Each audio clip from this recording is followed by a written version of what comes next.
நீதிமொழிகளின் புஸ்தகம் 22ஆம் அதிகாரம் 1ஆம் வசனம். நீதிமொழிகள் 22:1. திரளான ஐஸ்வர்யத்தை பார்க்கிலும் நற்கீர்த்தியே தெரிந்து கொள்ளப்படத்தக்கது, பொன் வெள்ளியை பார்க்கிலும் தயையே நல்லது. ஆண்டவருடைய அளவற்ற கிருபையினாலே கடந்த 5 மாதங்களாக நான் குடும்பம் ஒரு வீடு என்று உங்களோடு நான் பேசிக் கொண்டிருக்கிறேன். தாவீது தேவனிடத்திலே விண்ணப்பம் ஏறெடுத்த பொழுது, ஆண்டவரே, உம்முடைய அடியானுடைய வீடு என்றென்றைக்கும் உமக்கு முன்பாக இருக்கும்படி அதை நீர் ஆசீர்வதித்தருளும் என்று அவர் ஜெபித்தார். குடும்பம் என்பது ஒரு வீடு, குடும்பம் என்பது ஒரு தற்காலிகமான ஒரு டென்ட், அது ஒரு கூடாரம் கிடையாது. அது உடனே பெயர்த்தெடுத்து விடுகிற ஒரு சாதாரண தற்காலிக அமைப்பு கிடையாது. அது ஒரு நிலையான வீடு. It's a house. இந்த வீடு எப்படி இருக்க வேண்டும், குடும்பமாகிய இந்த வீடு எப்படி இருக்க வேண்டும்? ஆண்டவர் கிருபையினாலே 5 காரியங்களை உங்களோடு இதுவரைக்கும் 5 மாதங்களாக பேசி கொண்டு வருகிறேன். இந்த வருஷத்தினுடைய ஜூலை மாதத்திலே the place in which you build your house is important. நம்முடைய வீடு என்று ஒன்று இருக்குமானா அந்த வீட்டை கட்டுகிற இடம் ரொம்ப முக்கியம். the locality, அது ரொம்ப முக்கியம் அப்படின்னு சொல்லி நான் சொன்னேன். எங்க வீட்டை கட்டுறோம்? நம்ம எல்லா இடத்துலையும் வீடை வாங்க மாட்டோம், எல்லா இடத்துலையும் நம்ம செட்டில் ஆக மாட்டோம். சுற்றுப்புறங்களை எல்லாம் பார்ப்போம். அந்த இடங்களில் வெள்ளம் வருமா, அது பத்திரமா இருக்குமா, அது பிள்ளைகளுக்கு பாதுகாப்பாக இருக்குமா, போக்குவரத்துக்கு வசதியாக இருக்குமா, எல்லாம் பார்த்து தான் நம்ம இடத்தை தெரிந்தெடுத்து தான் வீடு கட்டுவோம். அதே போல குடும்பமாகிய வீட்டை சரியான இடத்துல கட்டணும். புத்தி உள்ள மனுஷன் தன் வீட்டை கற்பாறையின் மேல கட்டுவான் என்று சொல்லி கவனிச்சோம்.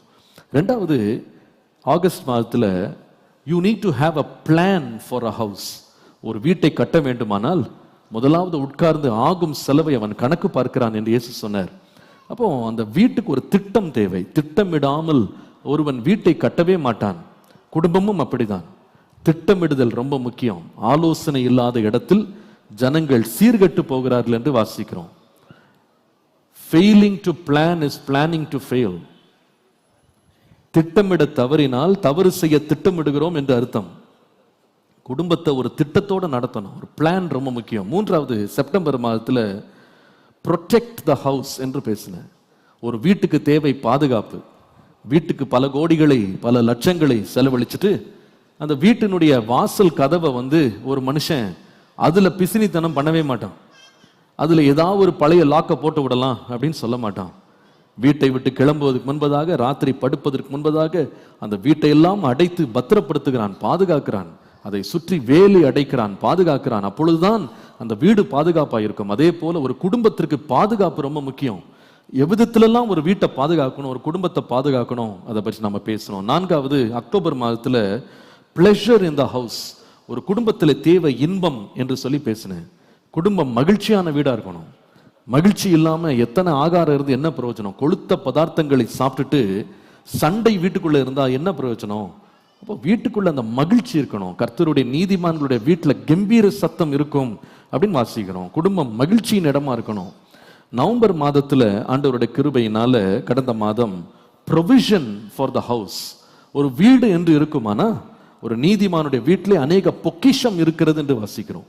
ஒரு வீட்டை நீங்க பிரதிஷ்டை பண்ணும்போது, நம்ம தமிழ்ல கிரக பிரவேசம்னு சொல்லுவாங்க, நம்ம ஊர்ல உள்ள போகும்போது பாத்தீங்கன்னா அந்த வீடு காலியா இருக்கும்.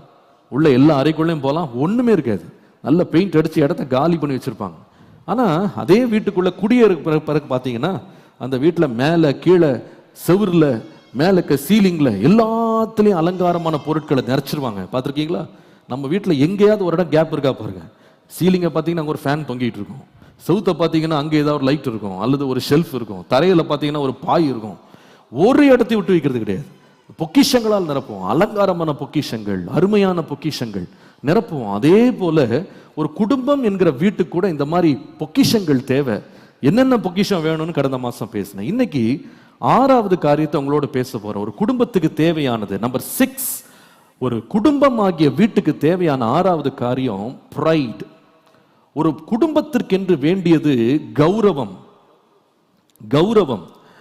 ஒரு வீட்டை கட்டுறீங்க, அந்த வீட்டை கட்டும்போது நீங்க ரொம்ப முக்கியமா கவனிக்கிற ஒரு காரியம் என்னன்னு கேட்டீங்கன்னா தோற்றம். எங்க உள்ளதாங்க வாழ போறோம், வெளியில் எப்படின்னா இருந்துட்டு போட்டோம்னு சொல்லி நீங்க இஷ்டத்துக்கு கண்ணாபுண்ணான்னு வீடு கட்டுவீங்களா? இல்லைங்க.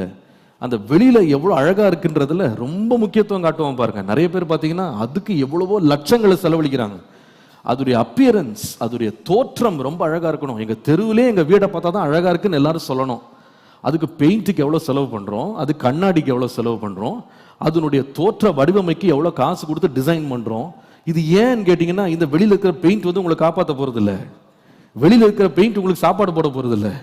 வெளியில இருக்கிற பெயிண்ட் பில்டிங்கினுடைய பலத்திற்கு எந்த விதத்திலையும் அது என்ன பண்ணாதுன்னா அது உதவி செய்யாது. ஆனா ஒரு பில்டிங்க்கு வந்து என்ன தேவைன்னு கேட்டீங்கன்னா, ஒரு கௌரவம்னு ஒண்ணு இருக்கு. அந்த ஊர்ல வரும்போது பா என்ன அழகா கட்டிடுறாங்க வீடு அப்படின்னு எல்லாரும் திரும்பி பார்க்கணும் நம்ம எதிர்பார்க்கிறோம். சிலர் கட்டுவாங்க வீடு, இது எந்த மூளை இது கட்டுச்சோ தெரியலையேன்னு யோசிப்போம். சில வண்ணங்களை பார்த்தீங்கன்னா இவன் ஒழுங்கா தான் யோசித்து வண்ணம் போட்டான்னா இஷ்டத்துக்கு பெயிண்ட் அடிச்சு முட்டாய் கடை மாதிரி அடிச்சு வச்சிருக்கானே அப்படின்னு சொல்லுவோம் பாருங்க. அந்த looks are very important, very very important. எனக்கு ரொம்ப பிடிச்ச காரியம் அது. நான் ரொம்ப பார்ப்பேன் அதை. வந்து ஒரு பில்டிங் கட்டினா அது தோற்றம் எப்படி இருக்கு, எல்லா மனுஷனும் அது பார்க்கறது தான். எவ்வளோ மாடர்னா கான்டெம்பரரியா இப்படி இருக்கணும், அழகா இருக்கணும் பார்க்கும்போது. அஃப்கோர்ஸ் இது வந்து பில்டிங்க்கு பலனை சேர்க்காது. இந்த பில்டிங்க்கு வந்து இது என்ன செய்யாதுன்னா, இது வந்து எந்த விதத்திலையும் அதுக்கு சோறு போடாது. ஆனா அந்த கௌரவம் ரொம்ப முக்கியம். இந்த நாடுகளில் பாருங்க, இன்னைக்கு ஒவ்வொரு நாட்டுக்குன்னு ஒரு சின்னம் இருக்கு, பார்த்துருக்கீங்களா? பிரான்ஸ் அப்படின்ன உடனே உங்க மனசுல உடனே என்ன ஞாபகம் வரும்னா, ஈஃபில் டவர் ஒன்று ஞாபகம் வரும். பார்த்துருக்கீங்களா? அந்த டவரை பார்த்தோன்னே இது எங்க இருக்கு? பிரான்ஸ் தேசம்னு சொல்லிடுவோம். ஓப்பரா ஹவுஸ்னு ஒன்று இருக்கு, அதை காமிச்ச உடனே ஆஸ்திரேலியா ஞாபகம் வரும். ஆஸ்திரேலியாவில் அவ்வளவு கோடி செலவழிச்சு அதுக்கு டிசைனுக்கு அவர்கள் பரிசு கூட செஞ்சிருக்கிறாங்க. அதுபோல த ஸ்டாச்சு ஆஃப் லிபர்ட்டி அப்படின்னு பார்த்தீங்கன்னா உடனே அமெரிக்கா ஞாபகம் வரும். அமெரிக்கானாலே எதை தான் காட்டுவாங்கன்னா அந்த ஸ்டாச்சுவை காட்டுவாங்க. ஏன் இதுக்கு இவ்வளவு செலவு பண்றாங்க? இந்தியானா உடனே தாஜ்மஹாலை காட்டுறாங்க, நம்ம வீட்டை காட்டுவாங்களா? காட்ட மாட்டாங்க.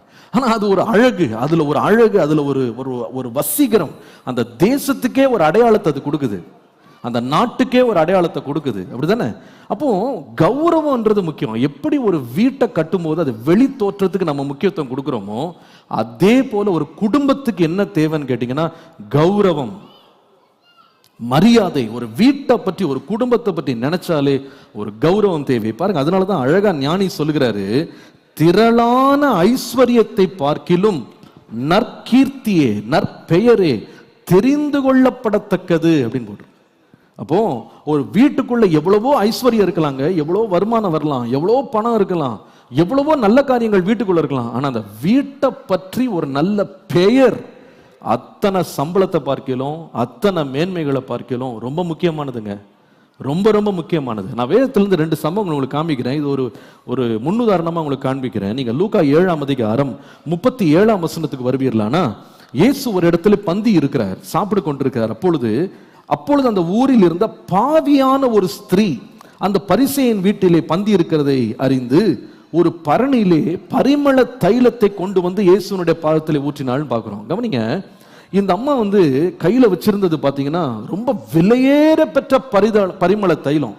அதை பார்த்தவங்க சொல்றாங்க, இதை விற்றா 300 பணத்துக்கு போகும், எத்தனையோ ஏழைகளுக்கு சாப்பாடு போட்டிருக்கலாம், இவ்வளவு விலை உள்ள பரிமள தைலத்தை கீழே ஊற்றிட்டாளே அப்படின்னு சொல்லி அவங்க சொல்றாங்க. அப்போனா அந்த அம்மாவுடைய கையில வந்து ஒரு விலையற்றதல்ல, விலையேற பெற்ற ரொம்ப விலை உள்ள ரொம்ப எக்ஸ்பென்சிவான ஒரு காரியத்தை அந்த அம்மா கையில வச்சிருக்காங்க. ஆனா கையில விலையுள்ள பொருள் இருந்தா கூட அந்த அம்மாவுக்கு இருந்த பேரை பாத்தீங்களா? அந்த ஊர்ல அந்த அம்மாவுக்கு ஒரு பேர் வச்சிருக்காங்க. என்ன பேரா? பாவியான ஸ்திரீ. ஏங்க, கையில இவ்வளவு பெரிய பரிமளத்தை வச்சு இவ்வளவு விலையுள்ள பொருளை வச்சு என்னங்க பிரயோஜனம்? ஊர்ல என்ன பேரு? பாவியான ஸ்திரீ. நீங்கள் இன்னொரு சம்பவத்தை உங்களுக்கு நான் காண்பிக்கிறேன். லூக்கா 19ஆம் அதிகாரத்துக்கு வருவீர்களானா, அங்கே சகேயு என்கிற ஒரு மனுஷன் இருக்கிறான். அவன் யாருன்னா ஒரு ஆபீசர், அவன் ஒரு ஆயக்காரன். வேதம் சொல்லுகிறது அவன் மிகுந்த ஐஸ்வர்யமானா இருந்தான். he was very rich. ஆனா அவனை குறித்து ஜனங்கள் என்ன நினைச்சாங்க பாருங்க. இயேசு அவன் அந்த மரத்தின் அருகே வந்து, காட்டத்தி மரத்தின் அருகே வந்து, நீ சீக்கிரமாய் இறங்கி வா, இன்றைக்கு நான் உன்னுடைய வீட்டிலே தங்க வேண்டும் சொன்னான். அவன் சந்தோஷமா இறங்கி வந்து இயேசு ஒரு வீட்டுக்கு கூட்டு போனான். ஆனா ஜனங்க என்ன சொன்னாங்க பாத்தீங்கன்னா, 7ஆம் வசனத்திலே, அதை கண்ட யாவரும் இவர் பாவியான மனுஷனிடத்தில் தங்கும்படியாய் சென்றார் என்று முறுமுறுத்தார்கள். லூக்கா 19:7. இவர் எங்க போய் தங்கிட்டாரா? பணக்காரனா இருக்கிறான்னு கூட ஜனங்க பார்க்கலங்க. எதுக்கு முக்கியத்துவம் கொடுத்தாங்கன்னா அவன் கௌரவம் எப்படி இருக்குன்னு பார்த்தாங்க. இன்னைக்கு பாருங்க, ஒரு வீட்டுக்குள்ள ஒரு பெண் எடுக்கணும், ஒரு பையனை பார்க்கணும் அப்படின்னா அப்கோர்ஸ் வீட்டை போய் பார்க்கணும்னு போவாங்க.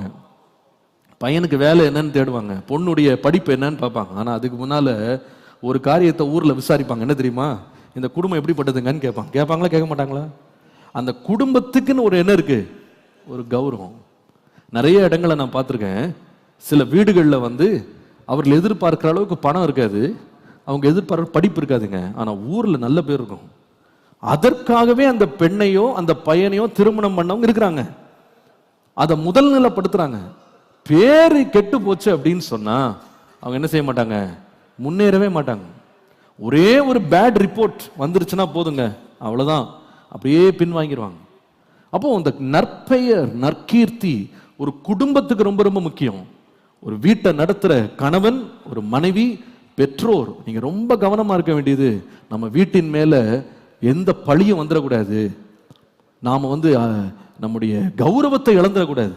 அதுக்கு ரொம்ப ரொம்ப நான் முக்கியம் செலுத்தணும். நான் சொல்றது கௌரவம் அப்படின்றது சும்மாவே நாமளா ஏற்படுத்துறது இல்லை. சில பேர் கௌரவத்துக்கு செய்யறவங்களா இருக்காங்க.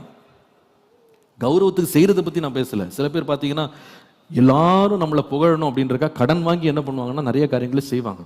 இது பெருமையை மெயின்டைன் பண்றது. நான் அந்த பெருமையை பத்தி பேசல, கௌரவமான வாழ்க்கை வாழ்வதை பற்றி நான் பேசுறேன். கடனாளிகளா மாறி கௌரவத்தை வளர்க்கறது இல்ல, ஒரு பெருமை உள்ள, ஒரு கௌரவமான, மரியாதைக்குரிய, கனத்திற்குரிய ஒரு நிலையில நம்முடைய குடும்பங்கள், நம்முடைய வீடுகள் இருக்க வேண்டியது மிக மிக முக்கியம். பாருங்க, இயேசுவானவர் இந்த உலகத்திலே வாழ்ந்த பொழுது, அவர் ஊழியம் செய்த பொழுது, அவர் விசிட் பண்ண ஒரு இடம் என்னன்னு கேட்டீங்கன்னா, அடிக்கடி போயிட்டு வந்த ஒரு இடம் என்னன்னு கேட்டீங்கன்னா தேவாலயம். இந்த தேவாலயத்தை பற்றி ஆண்டவர் சொல்லும் பொழுது அதுக்கு என்ன பேர் வச்சார்? அவர் வச்ச பேர் என்னன்னு கேட்டீங்கன்னா, யோவான் 2ஆம் அதிகாரம் 14 முதல் 17 வசனங்களை நீங்கள் வாசிக்கும் பொழுது அவர் விசேஷமாக 16ஆம் வசனத்துல பார்க்கும்போது என் பிதாவின் வீடு அப்படின்னு சொல்லுவார். யார் வீடா இது? அவருடைய தகப்பனுடைய வீடு, என் பிதாவினுடைய வீடு அப்படின்னு.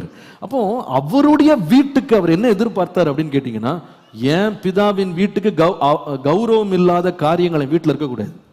ஒரு நாள் உள்ள போனா காசு பார்க்கிறவர்கள் புறா விற்கிறவர்களை பார்த்த உடனே வேதம் சொல்கிறது, மாடுகள், ஆடு மாடுகள், புறாக்கள் ஆகிய இவைகள் விற்கிறவர்களையும் காசுக்காரர் உட்கார்ந்திருக்கிறதையும் கண்டு கயிற்றினால் ஒரு சவுக்கை உண்டு பண்ணி அவர்கள் யாவரையும் ஆடு மாடுகளையும் தேவாலயத்துக்கு புறம்பே துரத்தி விட்டு காசுக்காரருடைய காசுகளை கொட்டி பலகைகளை கவிழ்த்து போட்டு புறா விற்கிறவர்களை நோக்கி, இவைகளை இவ்விடத்திலிருந்து எடுத்துக்கொண்டு போங்கள், என் பிதாவின் வீட்டை வியாபார வீடாக்காதீர்கள் என்றார். 17ஆம் வசனம், அப்பொழுது உம்முடைய வீட்டை குறித்து உண்டான பக்தி வைராக்கியம் என்னை பட்சித்தது என்று எழுதியிருக்கிறதை அவருடைய சீஷர்கள் நினைவு கூர்ந்தாங்க. என்ன பட்சித்ததுன்னு சொன்னா பக்தி வைராக்கியம். இன்னொரு தடவை சொன்னா அவருடைய வீடு, என்னுடைய அப்பாவுடைய வீட்டுக்குன்னு ஒரு கௌரவம் இருக்குங்க. அது ஜெப வீடுன்னு சொல்லி ஆண்டவர் இதை நியமிச்சாரு. ஆனா நீங்க அதை புறாக்கள் விற்கிறதுக்கும் மாடு மாடு விற்கிறதுக்கும் காசு பார்க்கறதுக்கும் இந்த இடத்தை கள்ளர் கொகையா மாத்திட்டீங்களே அப்படின்னு சொல்லி ஆண்டவர் சாட்டை எடுத்து எல்லாரையும் விரட்டினார். என் குடும்பத்தினுடைய, என்னுடைய வீட்டினுடைய கௌரவம் திரும்ப வரணும், அதற்காக ஒரு பக்தி வைராக்கியம் எனக்குள்ள எழும்பி இருக்கு அப்படின்னு சொன்னார். எனக்கு உண்மையா நான் ஜபத்தோடு வந்திருக்கேன். என்ன ஜபம் எனக்கு இருதயத்தில் இருக்குன்னு கேட்டா, இந்த செய்தியை கேட்கிற ஒவ்வொரு குடும்பமும் உள்ள ஒரு பக்தி வைராக்கியம் எழுமணும். உங்களுக்கு என்ன பக்தி வைராக்கியம்னா, என் வீடு, என் குடும்பம் ஒரு கௌரவம் உள்ள குடும்பமா இருக்கணும். அல்லேலூயா. எல்லாருக்கும் முன்ன ஒரு கௌரவமான, தலை நிமிர்ந்து நிற்கக்கூடிய, பேர் பெற்ற குடும்பமா இருக்கணும். நான் சொல்லுவேன், நீங்கள் திரளான ஆஸ்திகளை வீட்டில் சேர்க்கிறத பார்க்கிலும் நற்கீர்த்தியே விரும்பத்தக்கது. உங்க வீட்டில் அந்த நற்கீர்த்தி, நல்ல பெயர், உங்களை பற்றிய நல்ல ஒரு அபிப்பிராயம் சமுதாயத்தில் உண்டாகும்படி நீங்க எப்பொழுது எச்சரிப்பா இருக்க வேண்டியது மிக மிக முக்கியம். இயேசுவானவரும் அதை பற்றி அடிக்கடி நமக்கு பேசி இருக்கிறார். அவர் சொல்வார், உங்களை நான் அந்த உலகத்துல ஒரு வெளிச்சமா நான் வச்சிருக்கிறேன், இந்த பூமிக்கு உங்களை உப்பா வச்சிருக்கிறேன். மனுஷர்கள் உங்களுடைய நற்கிரியைகளை கண்டு பரலோகத்தில் இருக்கிற பிதாவை மகிமைப்படுத்தும்படி உங்களுடைய கிரியைகள் அவர்களுக்கு முன்பாக எப்பொழுதும் எப்படி இருக்கணும்னா ஒரு எடுத்துக்காட்டா இருக்கணும். நம்முடைய வாழ்க்கைகள் அப்படிப்பட்ட ஒரு கௌரவம் உள்ள ஒரு எடுத்துக்காட்டான வாழ்க்கையை நாம் வாழ்வதற்கு ஆண்டவர் உதவி செய்வாராக. அப்போஸ்தலனாகிய பவுலை நீங்கள் வாசிப்பீர்களானால், அப்போஸ்தலனாகிய பவுல் ஊழியம் போகும்போது அவர் நிறைய வீடுகளில் தங்கினார். அநேக குடும்பத்தார் அவருக்கு ரொம்ப அறிமுகமானவர்களாக இருந்தாங்க. ஆனால் எல்லாருடைய பேரையும் அவர் மென்ஷன் பண்ணல. ஆனால் ஒரு சில வீட்டாரை குறித்து அவர் ரொம்ப ஸ்பெசிஃபிக்காக மென்ஷன் பண்ணார் பாருங்க.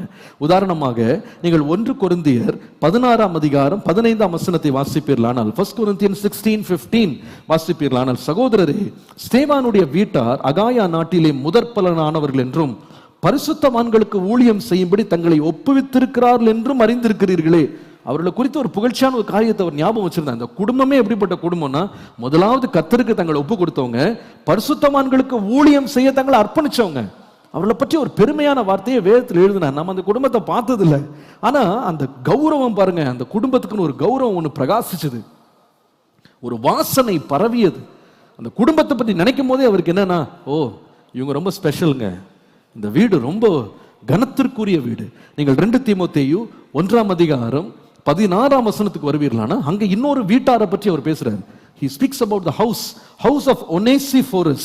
16ஆம் வசனம், ஒனேசிபோருவின் வீட்டுக்கு கர்த்தர் இரக்கம் கட்டளையிடுவாராக. அவன் அநேகந்தரம் என்னை இளைப்பாற்றினான், என் விலங்கை குறித்து அவன் வெட்கப்படவில்லை. எப்படி அது மென்ஷன் பண்றாருன்னா, the house of Onesiphorus, ஒனேசிபோருவின் வீட்டார், அந்த கனம் பொருந்திய வீடு, மரியாதைக்குரிய வீடு, house of honour, house of pride, ஒரு கனத்திற்குரிய வீடு.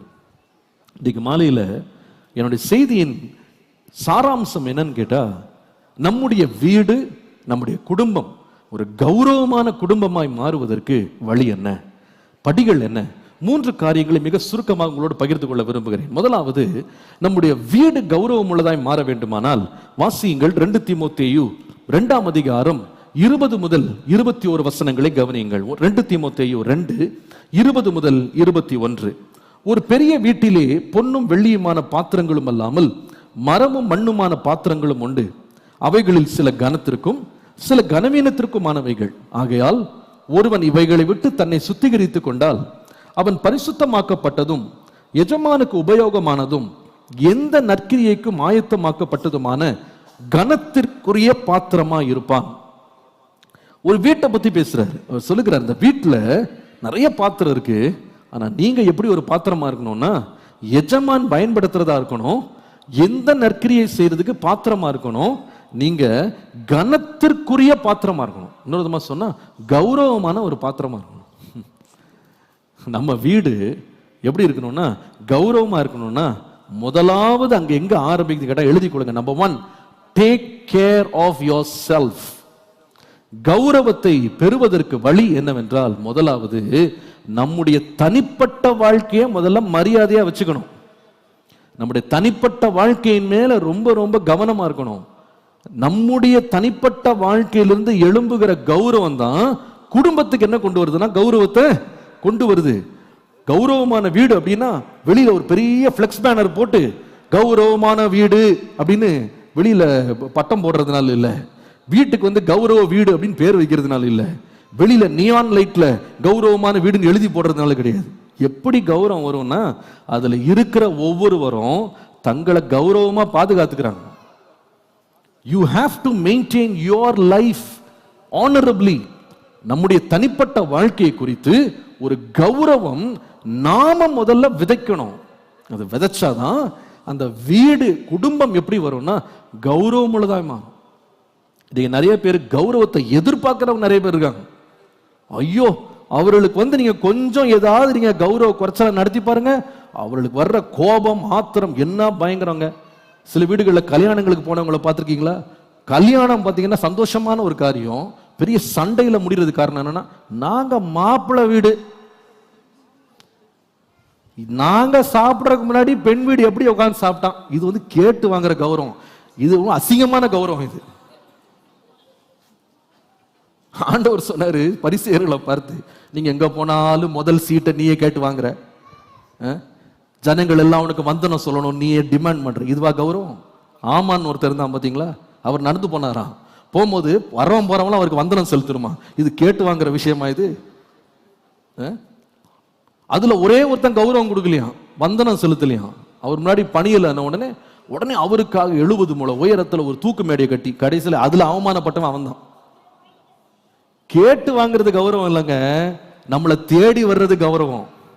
அதனாலதான் இயேசு சொன்னாரு, நீ ஒரு இடத்துல போய் உட்காரும் போது, நீ அழைக்கப்பட்டிருக்கும் போது முதல் வரிசையில போய் உட்காராதப்பா. நீ எங்க போய் உட்காருனா கடைசியில போய் உட்காரு. நீ முதல் வரிசையில உட்கார்ந்தன்னு சொன்னா அந்த வீட்டினுடைய அந்த பந்தியினுடைய எஜமான் வந்து, சார் ரொம்ப சாரி, இன்னொருத்தர் வர்றாரு, நீங்க கொஞ்சம் பின்னாடி போய் உட்காருறீங்களா அப்படின்னா, எவ்வளவு அசிங்கம் உனக்கு, நான் இப்படி பைபிள்ல போடல, நான் உங்களுக்கு சிம்பிளா சொல்லி கொடுக்குறேன். அதே இது நீ பின்னால உட்கார்ந்துருக்கிற.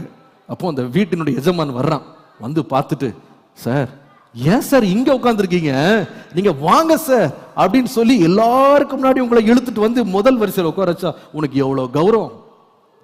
தன்னைத்தான் உயர்த்துகிறவன் தாழ்த்தப்படுவான், தன்னைத்தான் தாழ்த்துகிறவன் உயர்த்தப்படுவான்.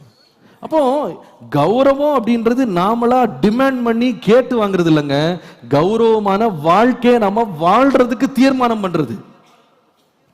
You have to live an honorable life. See, honor is not something that is demanded. Honor is something that is earned over time. நாமளா கேட்டு வாங்குறது கௌரவம் இல்ல, சம்பாதிக்கிற ஒரு கௌரவம்னு ஒன்று இருக்கு. நாள் போக போக அந்த கௌரவம் அதிகரிச்சுட்டே போகணும். அதுதான் கௌரவம். நாமளா கேட்டு வாங்கி டிமாண்ட் பண்ணி மிரட்டி வாங்குறது இல்லை. சில பேர் அப்படிதான் தங்களுடைய பதவிகளை வச்சு, பட்டங்களை வச்சு, தங்களுடைய தகுதிகளை வச்சு தாங்களா தங்களுக்குனே ஒரு கற்பனை உலகத்தை கிரியேட் பண்ணிக்கிட்டு தங்களை கௌரவவான்களை காட்டிக்கிட்டு அது எல்லாரும் கௌரவம் செய்யணும்னு என்ன செய்வாங்கன்னா டிமாண்ட் பண்ணுவாங்க. That is not honour. சில பேர் கொடுத்துருவாங்க கௌரவத்தை. எப்படி கௌரவம் கொடுப்பாங்க அப்படின்னா, வேற வழி இல்லாம பயந்து போய் என்ன பண்ணுவாங்கன்னா கௌரவம் என்ன பண்ணுவாங்கன்னா செலுத்துவாங்க. ஆனா ஆண்டவர் ஒரு கௌரவத்தை எதிர்பார்க்கிறார். எப்படின்னா, நம்முடைய பாத்திரத்தை நாம கௌரவமானதாக என்ன செய்யணும்னா காத்து கொள்ளணும். அவன் தன் பாத்திரத்தை கௌரவமாக மரியாதைக்குரியதாக காத்து கொள்ள வேண்டும். It's a personal effort.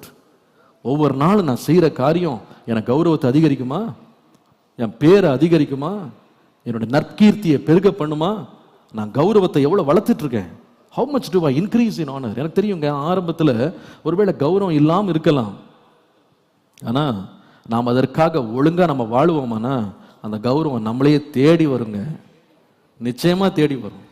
நான் பெருமைக்கு சொல்லல, இதே துபாய்க்கு நான் பலமுறை போயிருக்கேன், பலமுறை அந்த தேசத்தை நான் கடந்து போயிருக்கிறேன். நான் ஊழியம் செய்யறதுக்கு விரும்பி போல, எந்த இடத்துல போய் உட்காந்துட்டு நான் ஊழியத்துக்கு வந்திருக்கிறேன். நிறைய போதகர்களை செய்கிறாங்க, நிறைய நாட்டில் போய் ஏன் அவங்களுக்கு மரியாதை போகுதுன்னா, ஒரு இடத்துல உட்காந்துட்டு நான் இந்த தேசத்துக்கு வந்துட்டேங்க, டிக்கெட் போட்டு வந்துட்டேன், இந்த வாரம் ஃப்ரீயாக இருக்கேன், எனக்கு ஒரு சான்ஸ் கொடுங்க அப்படின்னு கேட்டு வாங்குறவங்க இருக்காங்க. நான் அந்த தேசத்துக்கு பல முறை போயிருந்தாலும் அப்படி கேட்டு போனவங்க ஒரு முறை கூட கிடையாது. I never asked my self, invited my self to preach. ஆனால் இந்த முறை நான் போனேன். எப்படி போனேன்னா, அவர்களாக கூப்பிட்டு போனேன். ரிட்டர்ன் ஃபேர் கொடுத்து, எனக்கு தங்குறதுக்கு ஹோட்டலில் புக் பண்ணி கொடுத்து, ஏர்போர்ட்லேயே வந்து என்னை வரவேற்று என்னை தங்குற இடத்துல கொண்டு உட்கார வச்சு, நான் போகும்போது கூட, பிரதர் நீங்கள் எது கஷ்டப்படுறீங்க பாஸ்டர், நீங்கள் வர வேணாம், என்னுடைய கசின் இருக்கான் அவனே கொண்டு விட்டுருவான். இல்லை பாஸ்டர், எங்களுக்குன்னு ஒரு புரோட்டோகால் இருக்கு, நான் கண்டிப்பாக உங்களை விட்டுட்டு தான் நாங்கள் போவோம். என்னை விடுறதுக்கு 5 பேர். இது எப்படி வந்துச்சு தெரியுமாங்க? கேட்டு வாங்கினதில்லை. கிளம்பும் போதே எனக்கு இதை கொடுப்பியா, எனக்கு அதை கொடுப்பியா, வந்து வரவேற்பியா, மாலை போடுவியா, எனக்கு பூச்செண்டு கொடுப்பியா, என்ன இப்படி பேர் சொல்லி கூப்பிடுவியா, கேட்டு வாங்குறது இல்லை. அதையா சம்பாதிக்கிறதுக்கு நம்ம நேரம் எடுக்கணும். அந்த நேரம் எடுப்போமானா கேட்காமலே கனம் நம்மை தேடி வரும். நம்முடைய வீட்டில் கொஞ்சம் யோசித்து பாருங்க, இந்த கனத்தையும் கௌரவத்தையும் அதிகரிக்க நீங்க என்ன முயற்சி எடுத்திருக்கிறீங்க? ஒரு குடும்பத்திலே ஒரு கணவன் அந்தஸ்து ஆண்டவர் கொடுத்திருக்கிறாரு. வேதம் சொல்லுகிறது, ஆண்டவர் மனுஷனை கனத்தினாலும் மகிமையினால் என்ன செய்கிறாராம்? முடிசூட்டி இருக்கிறார். ஆனா இந்த முடிசூட்டப்பட்ட இந்த கனத்தை நம்ம எவ்வளவு பாதுகாக்கிறோம், எவ்வளவு அதிகரிக்கிறோம்? இன்னைக்கு அநேகர் பாத்தீங்கன்னா, திருமண நாளிலே ஒரு கணவனுக்கு அவனுக்கு இருந்த கனம் ஒரே வருஷத்துல கெட்டு போன குடும்பங்கள் இருக்கு தெரியுமா? தங்கள் சொந்த மரியாதையை கெடுத்துட்டவங்க இருக்காங்க. அவங்களோட கோபத்தை அவங்க கட்டுப்படுத்த முடியாம, அவங்களோட பழக்க வழக்கங்கள்ல சீரா இல்லாம, அவங்க வார்த்தைகள்ல ஒழுக்கம் இல்லாம போனதுனால ஆரம்பத்தில் அந்த கணவனை தெய்வமாக வணங்கின ஒரு மனைவி காலப்போக்கில் அந்த கணவனை ஒரு தூசிக்கு கூட மதிப்பதில்லை. அந்த மரியாதையை கெடுத்ததற்கு அவர்களே காரணம். சில மனைவிமாரை பாருங்க, ஆரம்ப கட்டத்தில் கணவன் அந்த மனைவியின் மேல பற்றில் ஒரு ஒரு அளவில்லாத ஒரு பற்று பாசத்தை வைத்திருப்பான். ஆனா காலப்போக்கில் அந்த மரியாதை என்ன ஆயிரும்னா அப்படியே குறைஞ்சு போயிடும். ஏன்னா அவங்க வாய் அவ்வளோ அழகா இருக்கும். அவங்க வாயின் வார்த்தை இருக்கு பாருங்க, உடனே ரோட்டுக்கு ஓடிட வேண்டிய சண்டைக்கு பொறுத்து பொறுத்து பார்ப்பாங்க பாருங்க. அதுக்கப்புறமா அந்த அம்மாவுக்கு அந்த வீட்டில் ஒரு பைசாக்கு மரியாதை இருக்கு. அவங்க மட்டும்தான் தனியாக கத்திட்டே இருக்கணுமே தவிர அவர் சட்டையே பண்ண மாட்டார். எனக்கு தெரியும் ஒரு குடும்பம், அந்த அம்மா பயங்கரமா சத்தம் போடுவாங்க. அவர் என்ன பண்ணுவார் தெரியுமா, அமைதியா பைபிள் எடுத்துட்டு ஹாலில் உட்காந்து பாட்டு பாட்டே இருப்பார். அந்த அம்மா கத்திக்கிட்டே இருப்பாங்க, சட்டையே பண்ண மாட்டார். ஏன் தெரியுமா, உன் கதையெல்லாம் தெரியுமா எனக்கு, நீ எப்படி சத்தம் போடுவ, நீ எங்க எந்த ரேஞ்சுக்கு போவ எல்லாம் தெரியும், நான் உன்னை கண்டுக்கிறதே கிடையாது. சில பெற்றோர் தங்கள் பிள்ளைகளை மதிக்கிறதே கிடையாது. பிள்ளைகள் பெற்றோரை மதிக்கிறதே கிடையாது. ஏன்னா அந்த மரியாதையை அவங்களே கெடுத்துக்கிட்டாங்க. நம்ம வாழ்க்கை எப்படி இருக்கு எங்க, மற்றவங்க மதிக்கிறானோ மதிக்கலையோ, அடுத்தது நம்ம கௌரவம் பெறுற அளவுக்கு நம்ம வாழ்க்கையை வச்சிருக்கிறோமா? மரியாதை எவ்வளவு சம்பாரிச்சு வச்சிருக்கிறோம்? ஒரு தகப்பன் அப்படின்ற ஸ்தானத்தை ஒரு பிள்ளை மதிக்கிறானாங்க? என்னுடைய டேடி அப்படின்னு ஒரு மரியாதை இருக்கா? சிலர் பயமுறுத்தி வச்சிருக்காங்க. பயம் இருக்கிறது தப்பு கிடையாது, ஆனா பயத்தை வச்சே காலத்தை ஓட்டக்கூடாது. ஒரு காலம் வரும், தோளுக்கு மேல வளர்ந்தோடனே ஹலோ உட்காரியா எதுக்கு துள்ளுற அப்படின்னு பையன் சொல்லுது. புரியுதுங்களா உங்களுக்கு? இப்போ உங்களுக்கு அடிக்கிறதுக்கு நிறைய பலம் இருக்கிறதுனால, அவன் பலவீனமா இருக்கிறதுனால பயந்து நடுங்கி இருக்கலாம். But a time is coming, உங்களுடைய மரியாதை என்ன ஆகும்னா, நீங்க என்னதான் மிரட்டினாலும் நீ உட்காருப்பா எதுக்கு நீ அப்படி டென்ஷன் ஆகுறேன்னு சொல்லுது. விளங்குதா உங்களுக்கு? அதுக்கு ஒரு காலம் இருக்கு. அப்போ அந்த வயது வர்றதுக்கு முன்னால நான் ஒவ்வொரு வார்த்தை பேசும்போதும், ஒரு காரியத்தை செய்யும் போதும், ஒரு காரியத்தில் ரொம்ப எச்சரிப்பா இருக்கணும். நான் இந்த மாதிரி கோவப்படுறேன், இந்த மாதிரி அடிக்கிறேன், நான் இந்த மாதிரி தவறா நடக்கிறேன், ஒழுங்கினமா என் வாழ்க்கையை வச்சிருக்கேன், மிரட்டி உருட்டி நம்ம நிறைய பேரை மரியாதையை கேட்டு வாங்கிடலாம். அதில் நிலைச்சிருக்காது. அது it will just go off, it will fade away. நம்ம வாழ்க்கையில் நிறைய பேருக்கு ஒரு குறை உண்டு. என் மனைவி என்னை மதிக்கவே மாட்டேங்கிறா பாஸ்டர், என் கணவர் என்னை மதிக்கவே மாட்டேங்கிறாரு, என் பிள்ளைங்க என்னை மதிக்கவே மாட்டேங்கிறாங்க. ரொம்ப சந்தோஷம். ஆனா நீங்க மரியாதையா இருக்கீங்களா? உங்க பட்டத்துக்கு மரியாதை கிடையாதுங்க, வாழ்க்கைக்கு மரியாதை. நம்ம வாழ்ற வாழ்க்கையே நமக்கு ஒரு மரியாதையை சம்பாதித்து கொடுக்கிற ஒரு இடமா மாறணுங்க. அந்த சம்பாத்தியமா மாறணும். நம்மை பார்க்கும் பொழுது, நம்மோடு பழகும் போது பிள்ளைங்க நம்மளை கவனிக்கிறாங்க, மனைவி நம்மை கவனிக்கிறாள், கணவன் நம்மை கவனிக்கிறாங்க. அவருடைய பார்வையில் வருஷம் கூட கூட மரியாதை அதிகரிக்குதா குறையுதா? என்னுடைய கௌரவத்தை, என்னுடைய பாத்திரத்தை நான் கௌரவமாக, மேன்மை உள்ளதாக, நான் ஒரு கௌரவமிக்க கனத்திற்குரிய பாத்திரமாய் என்னை நான் வைத்துக் கொள்ள வேண்டியது ரொம்ப முக்கியம். இன்னைக்கு அநேகருடைய வாழ்க்கையை பார்த்தீங்கன்னா ஒரு சொற்ப மதியினவங்க, ஒரு சின்ன சொற்ப மதியினம், ஒரு சின்ன முட்டாள்தனம் பல வருஷமா சேர்த்த மரியாதையை நார பண்ணிடுது. ஒரே ஒரு ஏரியா அவங்க லைஃப்ல, அவருடைய வேலையா இருக்கலாம், அது அவர்களுடைய சுறுசுறுப்பா இருக்கலாம், அவங்களுடைய பழக்கங்களா இருக்கலாம், அவங்க வார்த்தைகளா இருக்கலாம், அவங்க அவங்க மற்றவங்களை நடத்துற விதமா இருக்கலாம். It's just a small area. ஆனா அந்த ஒரே ஒரு ஏரியா அவங்க கனத்தை எல்லாம் வடிய பண்ணிட்டு இருக்கு. ஒரு பக்கெட் எடுத்துக்கிடுங்க, அந்த பக்கெட்ல ஃபுல்லா தண்ணி நிரப்புங்க. இந்த தண்ணி நிரம்பின பக்கெட்டை காலி பண்றதுக்கு ரெண்டு வழி இருக்கு. என்ன வழி தெரியுமா? ஒன்று, அந்த பக்கெட் அப்படியே கவுத்தீங்கன்னா மொத்த தண்ணி வெளியே வந்துடும், அப்படித்தானே? அதே பக்கெட்ல கீழே ஒரு சின்ன ஓட்டையை போட்டு விட்டுருங்க, உடனே குறையாது. ஆனா ஒரு நாள் முடிகிறதுக்குள்ள அத்தனை தண்ணி வெளியே வடிஞ்சு வந்துடும். இன்னைக்கு நிறைய பேருடைய கௌரவம் எப்படி குறையுதுன்னா இந்த ரெண்டு விதத்துல. ஒன்று, அவங்க செய்த மிகப்பெரிய தவறுல ஒரே இரவுல கௌரவம் போயிடும். சிலர் இருக்காங்க, மெதுவா சொட்டு சொட்டா வடிஞ்சுக்கிட்டே இருக்கு, நாளாக நாளாக, மாதமாக, வருஷமாக, அவங்க வயது அதிகரிக்க அதிகரிக்க அவங்க வீட்டுக்குள்ளேயே அவங்களுக்கு என்ன இல்லைன்னா கனம் இல்லை. நம்முடைய வாழ்க்கை அப்படி இருக்கக்கூடாது. ஒவ்வொருவரும் நம்முடைய பாத்திரங்களை, நம்முடைய வாழ்க்கையை, நம்முடைய சரீரத்தை கௌரவமா வச்சுக்கணும். See, if you don't know how to respect yourself, please don't expect respect from others.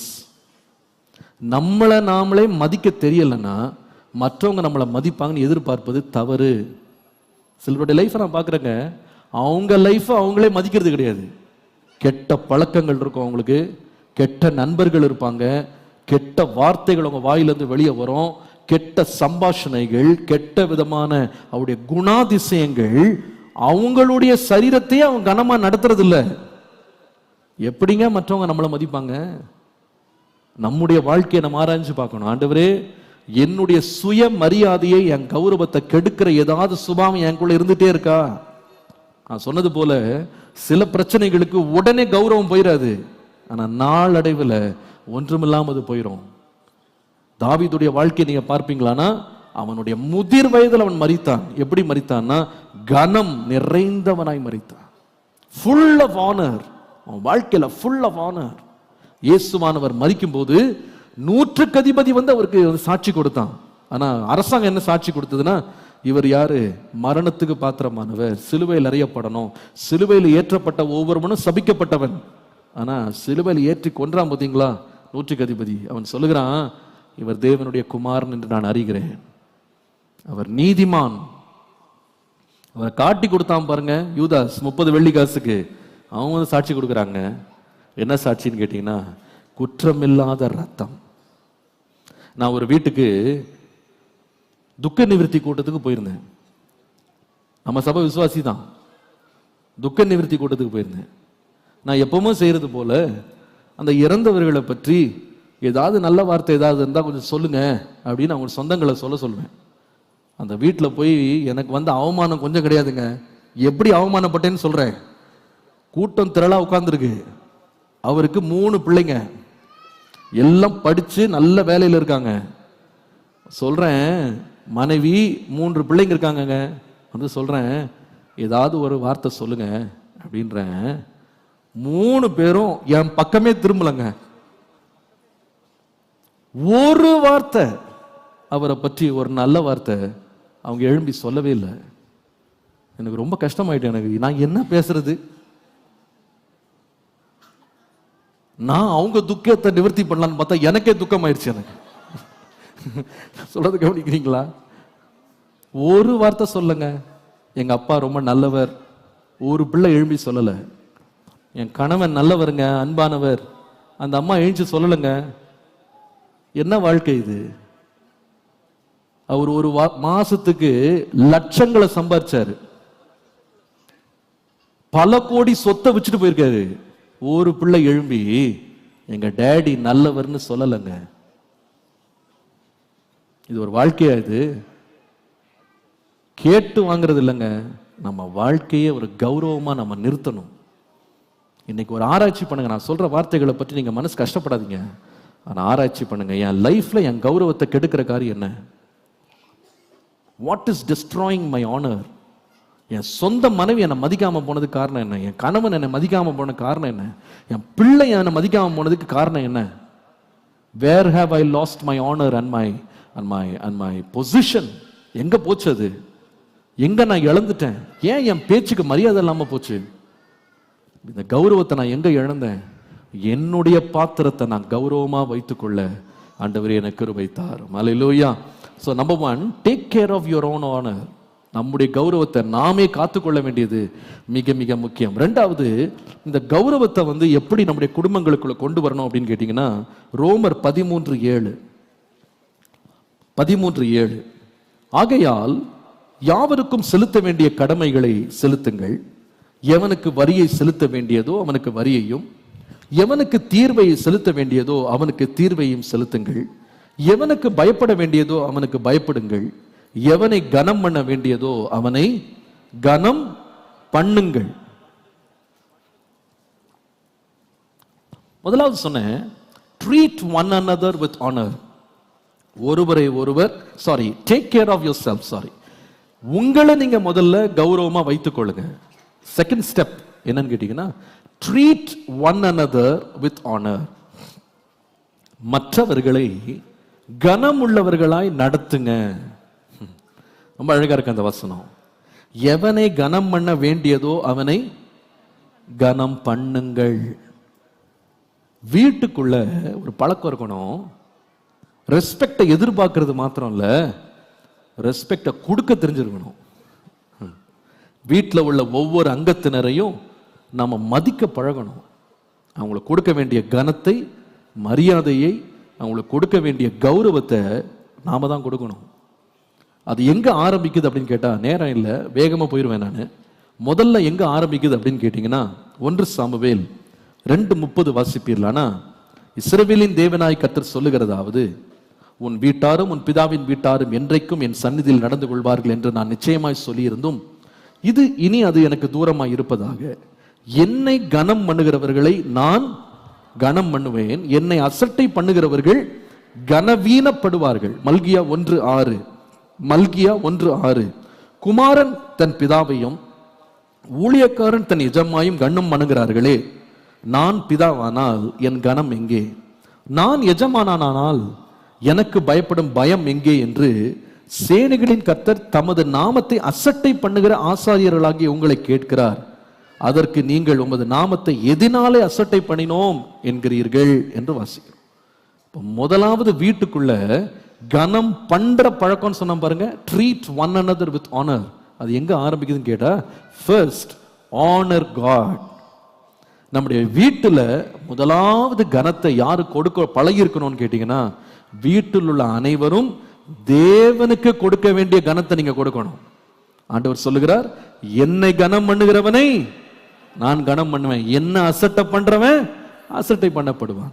நீங்கள் நீதிமொழிகள் 3ஆம் அதிகாரம் 9ஆம் வசனத்தை நீங்கள் வாசிப்பீர்களானால், உன் பொருளாலும் உன் எல்லா விளைவின் முதற் பலனாலும் கர்த்தரை கனம் பண்ணு, அப்பொழுது உன் களஞ்சியங்கள் பூரணமாய் நிரம்பும், உன் ஆலைகளில் திராட்சரசம் புரண்டோடும். கவனிங்க, in all your substance honor God.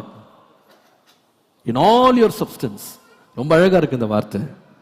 அப்போ வீட்டில் ஒரு பழக்கம் இருக்கணும், நமக்கு வருகிற வருமானங்கள்ல கர்த்தரை பெற்றுக்கொண்ட காரியங்கள்ல கர்த்தரை கனம் பண்ணணும் அப்படின்னு நினைக்கும். சில பேர் கேட்பாங்க, காணிக்கை கொடுக்கணுமா பிரதர்?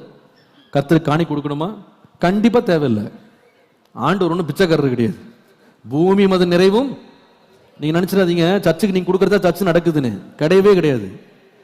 எலியாவை காகங்களை கொண்டு போஷித்தவர் இன்றைக்கும் எப்படி இருக்கிறாரு? ஜீவனோடு தான் இருக்காங்க. நீ காற்றையும் காண மாட்டாய், மழையும் காண மாட்டாய், ஆனால் பள்ளங்கள் எல்லாம் தண்ணீரால் நிரம்பும். இது சும்மா சொல்லப்பட்ட வார்த்தை கிடையாது, இன்றைக்கு வரைக்கும் உண்மை உள்ளது.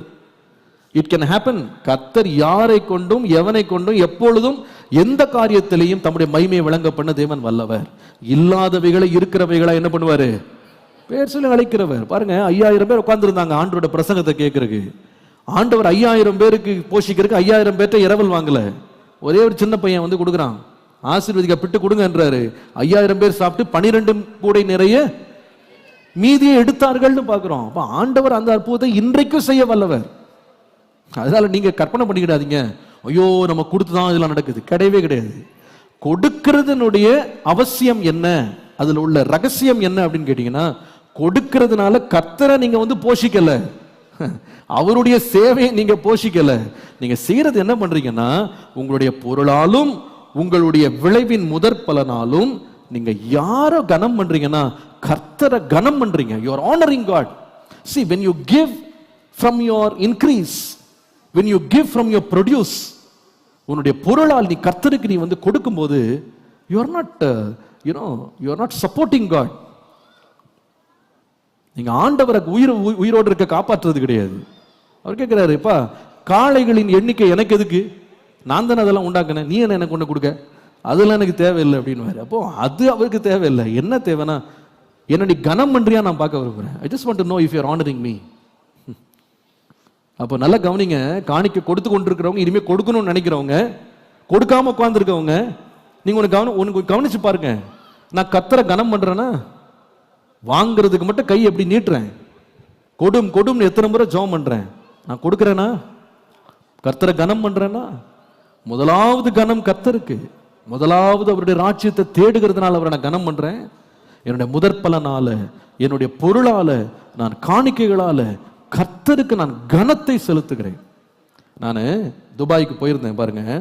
அப்போ நிறைய விசுவாசிகள், யாருன்னு எனக்கு தெரியாது, அவங்க நம்ம சபையை சேர்ந்தவங்க கிடையாது, என்ன ஜோம்னு சொல்லிட்டு அவங்க என்ன பண்ணுவாங்கன்னா, ஒரு காணிக்கையை கையில் கொண்டு. நான் சொன்னேன், பாருங்க நீங்க எனக்கு காணிக்கைலாம் கொடுக்க வேணாம், என்ன ஒரு பாஸ்டர் கூப்பிட்டுருக்காரு, அவர் எல்லா தேவையும் செஞ்சுக்கிறேன், நீங்க எனக்கு காணிக்கை கொடுக்காதீங்க அப்படின்னு ஒவ்வொருத்தையும் சொன்னேன். அவங்க என்ன சொன்னாங்க தெரியுமா? பாஸ்டர் அப்படி நீங்க சொல்லாதீங்க, நான் கர்த்தரை கனம் பண்றேன், கர்த்தருடைய வார்த்தையை நான் கனம் பண்றேன், அதுக்காக கொடுக்குறேன் பாஸ்டர், வேற ஒன்றும் இல்லை, தப்பா நினைக்காதீங்க. கர்த்தரை கனம் பண்றேன் நான். எனக்கு அது ஆச்சரியமாச்சு அந்த வார்த்தையை கேட்கும் போது. நான் சொல்லுவேன், நீங்க எப்பொழுது கர்த்தரை கொடுக்குறீங்களோ கர்த்தரை பராமரிக்கல, கர்த்தரை கனம் பண்றீங்க. Start that behaviour. எங்க சர்ச்சுக்கு ஒரு முறை பல வருஷங்களுக்கு முன்பாக ஒரு அமெரிக்கன் மிஷனரி வந்திருந்தாங்க. ஆண்டவருடைய கிருபையினால் தயவாய் நான் சொல்லுவேன், இது வரைக்கும் நம்ம சபையில வெளிநாட்டு பணத்தை நம்ம வாங்கவும் இல்லை, அதை வச்சு எதையும் நம்ம செஞ்சதும் கிடையாது. வெளிநாட்டு மிஷனரிகள் எத்தனையோ பேர் வந்திருக்கிறாங்க, பிரசங்கத்துக்காக வந்திருக்கிறாங்க. யார்கிட்டையும் நம்ம காசை கேட்டதும் கிடையாது, காசு வேணும்னு சொன்னதும் கிடையாது. இன்ஃபேக்ட் நம்முடைய காணிக்கைகள் எடுத்து நம்ம அவங்களுக்கு கொடுத்து நம்ம அனுப்பியிருக்கோம். நிறைய பேர் சொல்லியிருக்காங்க, எந்த சர்ச்சிலுமே இதை எங்களுக்கு செஞ்சதில்லை, நீங்க தான் எங்களுக்கு என்ன பண்றீங்க, காணிக்கையை கொடுத்து அனுப்புறீங்க. அப்போ ஒரு குடும்பம் வந்திருந்தாங்க. எனக்கு இன்னும் ஞாபகம், நான் சின்ன பையன், அப்போ நான் ஒரு 10th ஸ்டாண்டர்ட் இருப்பேன்னு நினைக்கிறேன். அப்போ ஒரு அருமையான குடும்பம் வந்தாங்க. ஒரு அழகான பிள்ளை, சின்ன பிள்ளை, ஒரு 5 இயர்ஸ் இருக்கும்னு நினைக்கிறேன், 5 வயசு இருக்கும். அந்த பிள்ளைக்கு நாங்கள் என்ன கிஃப்ட் வாங்கி கொடுக்குறதே தெரியல. அப்போ நம்மளுக்கு இங்கே எந்த பொருள் கூட கிடைக்காது. அமெரிக்காவில் வர்ற பிள்ளைங்களுக்கு என்ன கிஃப்ட் வாங்கி, நம்ம ஸ்வீட் அவங்க சாப்பிட மாட்டாங்க, நம்ம முறுக்கை வாங்கி சாப்பிட மாட்டாங்க, எதை கொடுக்கறதுனே தெரியல. அப்போ நாங்கள் என்ன பண்ணோம்னா, நாங்கள் பிள்ளைங்களா சேர்ந்து ஒரு 4-5 நாள் கன்வென்ஷனில் பேசினாங்க. தொடர்ந்து மார்க் ஹேண்டின்னு நினைக்கிறேன். அப்போ அவங்க பேசிகிட்டு இருந்தாங்க. அப்போ நாங்கள் பிள்ளைங்களாம் சேர்ந்து என்ன பண்ணோம்னா, நம்முடைய பாக்கெட் மணியெல்லாம் சேர்த்து அந்த பிள்ளைக்கு ஒரு சின்ன ஒரு காசு கொடுக்கலாம், let her buy whatever she wants, அவளுக்கு வேண்டியதை வாங்கி கொடுக்கணும்னு சொல்லிட்டு நாங்கள் எல்லாரும் ஒன்றா சேர்ந்து எங்களுடைய காசெல்லாம் சேர்த்து, எனக்கு ஞாபகம் இல்லை எவ்வளோ கொடுத்தோன்னு சொல்லி, ஆனால் அந்த ஒரு பெரிய காசு கிடையாது, சின்ன காசு தான் எடுத்து அந்த பிள்ளைகிட்ட நாங்கள் அவங்க கடைசி நாள் முடிச்சு ஜெபம் பண்ணி போகும்போது அப்பா அந்த ஊழியருக்கு காணிக்க கொடுத்தாரு. நாங்கள் எல்லாம் சேர்ந்து அந்த பிள்ளைக்கு கையில் காணிக்க கொடுத்தோம். தேங்க்யூ தேங்க்யூன்னு வாங்கிட்டோம். அவங்க அப்பா உடனே சொன்னார், எனக்கு ரொம்ப ஆச்சரியமா அந்த 5 வயசு பிள்ளைகிட்ட சொல்றாரு, okay you thank them but never forget 1/10 belongs to God. 5 வயசு பிள்ளைக்கு சொல்லி கொடுக்குறாரு, அங்கேயே எங்களை வச்சு சொல்றாரு, அதுல 10ல் 1 கர்த்தருக்குரியது, அதை கனம் பண்ணு. அசந்து போயிட்டோம். நாங்க சின்ன கிஃப்ட் கொடுத்தோங்க, இட் பிலாங்ஸ் டு காட். வீட்டுக்குள்ள கௌரவம் எங்க ஆரம்பிக்குதுன்னா, முதல்ல கர்த்தரை கனம் பண்ணுங்க, பின் உன் களஞ்சியங்கள் எல்லாம் நிரம்பும். அல்லேலூயா. 2வது, கர்த்தரை கனம் பண்றதோட நிறுத்திடாதீங்க. வீட்டுக்குள்ள கனம் பண்ணணும் அப்படின்றது முதல்ல கர்த்தரை. 2வது என்ன கனம் பண்ணணும்னா, ஒருவரை ஒருவர் கனம் பண்ணணும். உபாகமம் 5:16, உன் தேவனாகிய கர்த்தர் உனக்கு கொடுக்கிற தேசத்திலே உன் நாட்கள் நீடித்திருப்பதற்கும் நீ நன்றாயிருப்பதற்கும் உன் தேவனாகிய கர்த்தர் உனக்கு கட்டளையிட்டபடியே உன் தகப்பனையும் உன் தாயையும் என்ன செய், கனம். சொந்த அப்பா அம்மாவை கனம் பண்ணுங்க. Give them honor, give them respect. ரோமர் 12:10, சகோதர சிநேகத்தில் ஒருவர் மேல் ஒருவர் பட்சமாயிருங்கள், கனம் பண்ணுகிறதிலே ஒருவருக்கொருவர் முந்திக் கொள்ளுங்க. நீ எனக்கு முதல்ல கொடுக்கணும் இல்லை, நான் கொடுக்குறேங்க, I want honour you first. ஒருவரை ஒருவர் போட்டி போட்டுக்கிடுங்க. எதுக்கு போட்டினா, நான் தான் ஃபர்ஸ்ட் உன்னை கனம் பண்ணுவேன். இப்படி நம்ம வீடு இருந்தா எவ்வளவு நல்லா இருக்கும். எதுக்கோ போட்டி போடுறோம். எப்படி போட்டி போடுறோம்னா, நீ என்னை கனம் பண்ணு.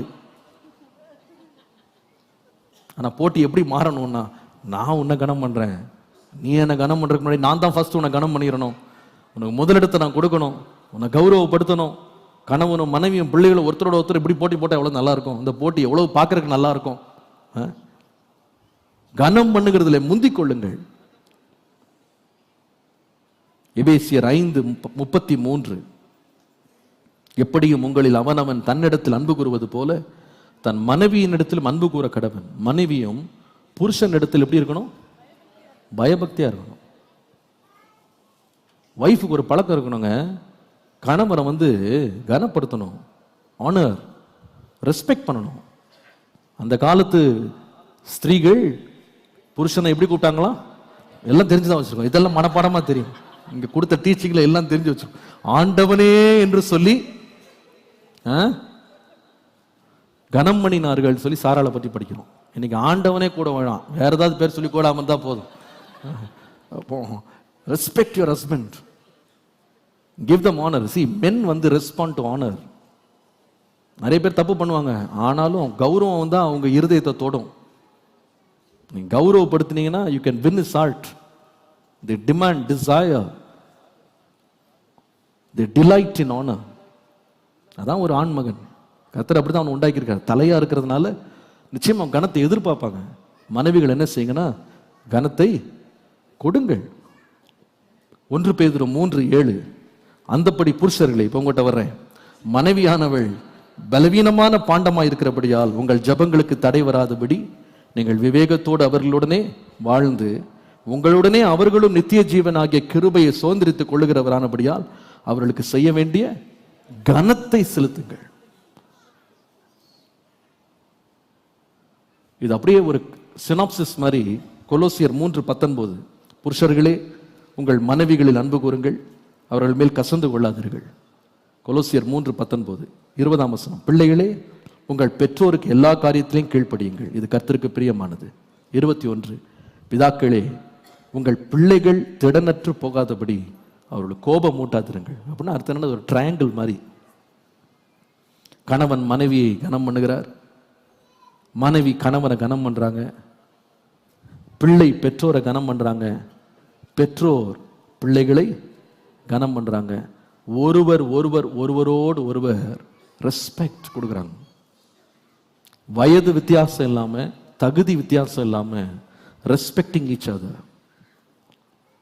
பெற்றோரா இருக்கலாம், பிள்ளையா இருக்கலாம், கணவனா இருக்கலாம், மனைவியா இருக்கலாம். இதுல நீ பெரியவன் நான் பெரியவன்லாம் கிடையாது. ஒருவரை ஒருவர் கனம் பண்றதுக்கு முந்திக் கொள்ளுங்க. அந்த ட்ரையாங்கிள் சென்டர்ல கர்த்தரை எல்லாரும் சேர்ந்து கனம் பண்ணுங்க. யோசுவா சொன்னார், நானும் என் வீட்டாரமோ என்றால் கனம் பண்ணுங்க. நான் அடிக்கடி இதை முன்னாடி ரொம்ப பேசியிருக்கேன், இன்னைக்கு நேரம் எல்லாம் வாய்க்காம போயிடுச்சு. அதாவது கனத்தை கொடுக்கறதுல சந்தோஷப்படணும். இன்னைக்கு நிறைய பேருக்கு கணவனை 10 பேருக்கு முன்னாடி அவமானப்படுத்துறது ஒரு பெரிய பெருமை. மனைவியை 10 நண்பர்களுக்கு முன்பாக பரிகாசம் பண்றதுல ஒரு பெரிய கௌரவம். அப்படி இருக்காதீங்க. உங்க மனைவியை நீங்க கனம் பண்ணுங்க. சில பேருக்கு ஏதாவது ஒரு பண்டிகைக்கோ வெளியே போயிட்டா போதும், அவ்வளவுதான். மனைவியை கிள்ளிக்கிற மாதிரி தான் வச்சிருப்பாங்க. அவர்கள் எல்லாருக்கும் முன்னாடி பரிகாசம் பண்றது, யாராவது ஒரு ஜோக் அடிச்சா கூட சேர்ந்து சிரிக்கிறது, இந்த பழக்கத்தை முதல்ல விடுங்க. It's not right. அது கெட்ட பழக்கம். அது மனைவியை பரிகாசம் பண்ணி சிரிக்கிற கணவன் கனம் கொடுக்க தெரியாதவன். You have to honour your body. சில பேர் இருக்காங்க, அவங்க வீட்டாரோட சேர்ந்துட்டா போதும், கணவன் அப்படி தரக்குறைவாக பேசுவார்கள். பேசக்கூடாது, கனம் பண்ணுங்க. நம்ம ஊர்ல சொல்லி கொடுக்குறாங்கல்ல, கல்லானாலும் எல்லாம் தெரிஞ்சு வச்சிருக்கோம், எல்லாத்தையும் சொல்லி வசனம் சொல்லி கொடுக்குறோம், தமிழ் வசனம் சொல்லி கொடுக்குறோம். புல்லானாலும் யாராவது எப்படியாவது திருந்தினா நல்லா இருக்குமே அப்படின்னு நினைக்கிறோம். சிலர் அது மெயின்டைன் பண்றதே இல்லை. அவங்கள ஒரு விதமாக ட்ரீட் பண்றது, 10 பேருக்கு முன்னாடி அவர்களுக்கு கொடுக்கிற பேர், கூப்பிடுற பேரே பார்த்தீங்கன்னா அது ஒரு கௌரவமா இருக்காதுங்க. அப்படி பண்ணாதீங்க. Treat them with respect and honour. பிள்ளைகளை கூட ரெஸ்பெக்ட்ஃபுல்லா நடத்துங்க, கனத்திற்குரிய மரியாதைக்குரியவர்களாக நடத்துங்க. அப்போ அந்த கனம் உங்களுக்கு திரும்ப வரும். அது ஒரு விதைப்பு.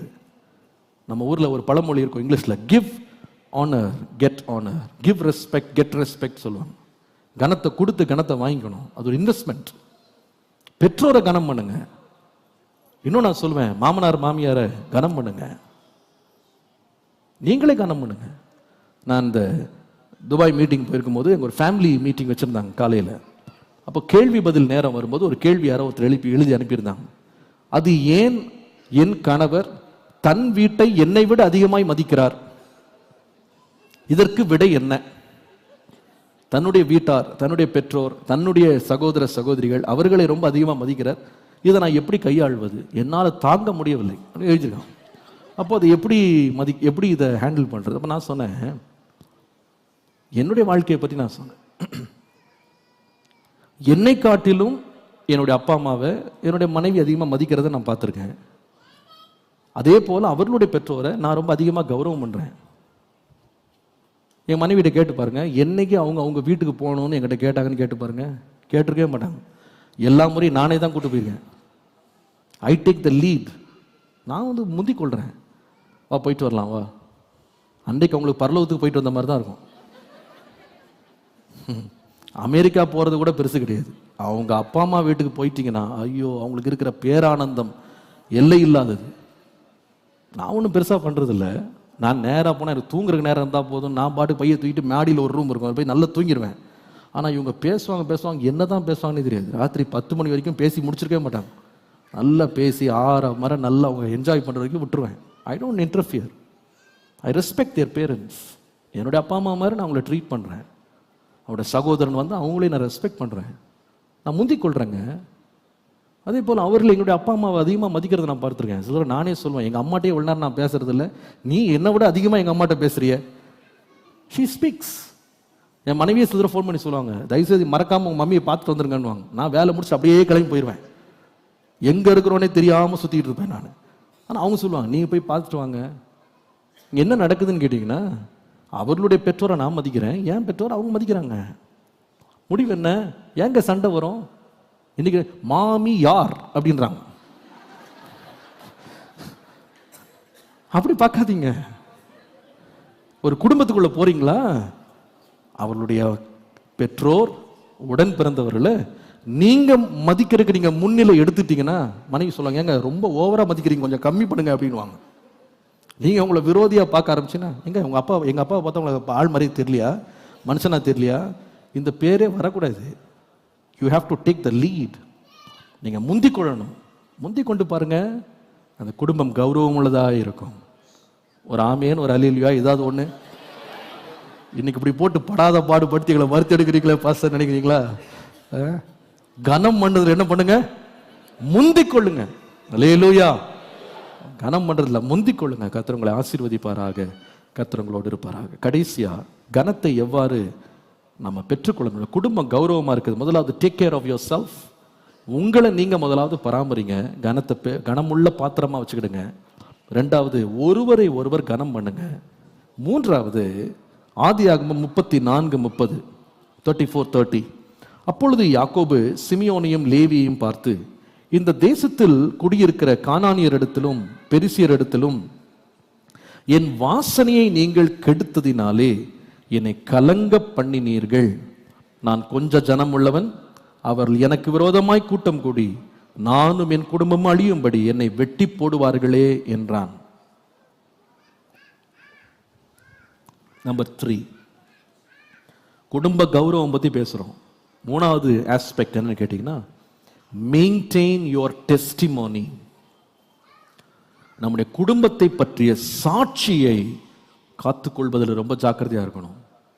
நம்முடைய குடும்பத்தின் வாசனை கெட்டு போகாதபடி நாம் குடும்பத்தை கௌரவமாய் வைத்துக் கொள்ள வேண்டும். யாக்கோபு சொல்றாரு, நீங்க போய் இந்த ஜனங்கள் மத்தியில போய் எனக்கு இருக்கிற நல்ல பேர், கொஞ்சம் நல்ல வாசனை இருந்துச்சு, நல்ல பேர் இருந்துச்சு, எல்லாத்தையும் போய் கெடுத்து போட்டீங்களே என்று ஒரு வருத்தப்பட்டார், வேதனைப்பட்டார். ஒரு குடும்பமாக நாம் நம்முடைய இடங்கள்ல, சுற்றுப்புறங்கள்ல, தங்கி இருக்கிற இடங்கள்ல நல்ல டெஸ்டிமனி நமக்கு வேணுங்க, நல்ல சாட்சி நமக்கு வேணும். கர்த்தர் தான் நம்முடைய குடியிருப்பின் எல்லைகளை என்ன பண்றாரு? தீர்மானிக்கிறார். நீங்க ஒரு இடத்துல இருக்கிறீங்க, ஒரு பிளாட்ஸ்ல வாழ்றீங்க, தனி வீட்டில் இருக்கிறீங்க, ஒரு தெருவில் இருக்கிறீங்க, உங்களை அங்க வச்சது கர்த்தர். எதற்கு வச்சிருக்கிறார்னா, அந்த பகுதியில் உங்க வாழ்க்கை ஒரு வெளிச்சமாக, ஒரு உப்பாக இருக்கணும். பார்க்குறவங்க கர்த்தரை மகிமைப்படுத்தும்படி உங்களுடைய வெளிச்சம் அவர் முன்னாடி பிரகாசிக்கணும். உங்க ஏரியால நல்ல பேர் இருக்கணுங்க. உங்க ஏரியால வந்து உங்களுடைய பேரை சொன்னா, அந்த சண்டைக்கார குடும்பமா, போங்க போங்க, நேரம் போனா கடைசியில் வரும், அங்கதான் இருப்பாங்க, போடுற சண்டை இங்க வரைக்கும் கேட்கும். அப்படி சொல்லக்கூடாது, அப்படி சொல்லக்கூடாது. அந்த கடன்கார குடும்பமா, இதோ இப்படி போய் ஃபர்ஸ்ட் ரைட் போய் ஃபர்ஸ்ட் லெஃப்ட் எடுத்தீங்கன்னா வந்துடும், அப்படி சொல்லக்கூடாது. இந்த ராத்திரி பகலா போலீஸ் வந்து வந்து போவாங்களே, அந்த வீடா? தெரியுங்க, நீங்க சொல்றது அந்த வீடு தான், போலீஸ் வந்து வந்து போவாங்க, இப்படி சொல்லக்கூடாதுங்க. என்ன சொல்லணும் தெரியுமா? ஓ, சர்ச்சுக்கு போறவங்களா, அங்க இருக்காங்க, வாங்க, ஜெபம் பண்றவங்க, அவங்க நல்ல ஜனங்க, அந்த பேர் இருக்கணுங்க, கௌரவம் இருக்கணும் இடங்கள்ல. நான் சில வசனங்களை கொடுக்குறேன், நீங்க தயவுசெய்து குறித்து கொடுங்க, வீட்டில் போய் அப்பா டைம் இருக்கும்போது வாசித்து பாருங்க. இந்த வசனம் எல்லாம் என்ன வசனம்னு கேட்டீங்கன்னா, நீதிமொழிகள் முழுவதும் நம்முடைய அயலார் இடத்துல நம்ம எப்படி இருக்கணும், நெய்பர்ஸ் அவங்ககிட்ட எப்படி இருக்கணும். வேகமாக எடுத்து சொல்றேன். நீதிமொழிகள் 3:29, அச்சமின்றி உன்னிடத்தில் வாசம் பண்ணுகிற உன் அயலானுக்கு விரோதமாக தீங்கு நினையாதே, நீதிமொழிகள் 24:28, நியாயமின்றி பிறனுக்கு அல்லது பக்கத்து வீட்டுக்காரனுக்கு விரோதமாய் சாட்சியாக ஏற்படாதே. நீதிமொழிகள் 25:8, வழக்காட பதற்றமாய் போகாதே, முடிவிலே உன் அயலான் உன்னை வெட்கப்படுத்தும் போது நீ என்ன செய்யலாம் என்று திகைப்பாயே. நீதிமொழிகள் 16:29, கொடுமையானவன் தன் அயலானுக்கு நயங்காட்டி அவனை நலமில்லாத வழியிலே நடக்க பண்ணுகிறான். நீதிமொழிகள் 11:12, மதிகட்டவன் பிறனை அல்லது பக்கத்து வீட்டுக்காரனை அவமதிக்கிறான், புத்திமானோ தன் வாயை அடக்கி கொண்டிருக்கிறான். இன்னொரு வசனம் இருக்கு, ரொம்ப சீரியஸான வசனம் இது. நீதிமொழிகள் 6:27-29, தன் வஸ்திரம் வேகாமல் மடியிலே எவனாவது நெருப்பை வைத்துக் கொள்ள கூடுமோ? தன் கால் சுடாமல் எவனாவது தளனின் மேல் நடக்க கூடுமோ? பிறனுடைய மனைவியினிடத்தில் அல்லது பக்கத்து வீட்டுக்கார மனைவியினிடத்துல பிரவேசிப்பனும் அப்படியே அவளை தொடுகிற எவனும் ஆக்கினைக்கு தப்பான். இந்த வசனங்கள் எல்லாம் எதை பற்றி இருக்குன்னா, நெய்பர்ஸ்ட எப்படி இருக்கணும். பக்கத்து வீட்டுக்காரன்ட்ட எப்பவுமே சண்டை வளர்க்காத, அவனை தீங்கு செய்ய தூண்டாத, அவனுக்கு விரோதமா போய் சாட்சி சொல்லாத. அவனுடைய மனைவியிட்ட போய் ஒரு கணவன் அளவுக்கு அதிகமாக பேசக்கூடாது.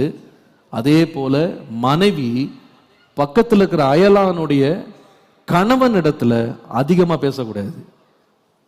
இந்த ஒழுக்க கட்டுப்பாடுகளை நீங்க வச்சுக்கிட்டீங்கன்னா அந்த ஏரியாவில் உங்களுக்கு மரியாதை இருக்கும். தாவீதுடைய லைஃபை பார்த்தீங்களா? அவன் மேல நடந்துட்டு இருக்கும் போது, மொட்டை மாடியில மேல மாடியில நடந்துட்டு இருக்காராம். உப்பரிகையில் நடக்கும் போது பக்கத்து வீட்டில் தாங்கிட்ட வேலை செய்யறவன் உரியா, அவனுடைய மனைவி ஸ்நானம் பண்ணிட்டு இருக்கா. ஏங்க, இன்னொருத்த மனைவி ஸ்நானம் பண்ண நம்ம பேசாம இந்த பக்கம் போயிருக்கலாம். ஆனா அவளை பார்த்து அவளை அழகுல மயங்கி அவளை வீட்டிற்கு வர சொல்லி அவளை நாசமாக்கி கடைசியில் பாருங்க, அந்த ஒரே ஒரு காரியத்தை தவிர தாவீதுடைய வாழ்க்கையில வேற எந்த பிரச்சனையும் இல்லை. That one problem. இன்னொருவருடைய மனைவியை போய் இச்சிக்கிறது. உங்க லைஃப்ல கனம் வேணுமா, மரியாதை வேணுமா? சகோதரர்களுக்கு நான் தாழ்மையா சொல்லுவேன், keep a border, keep a boundary.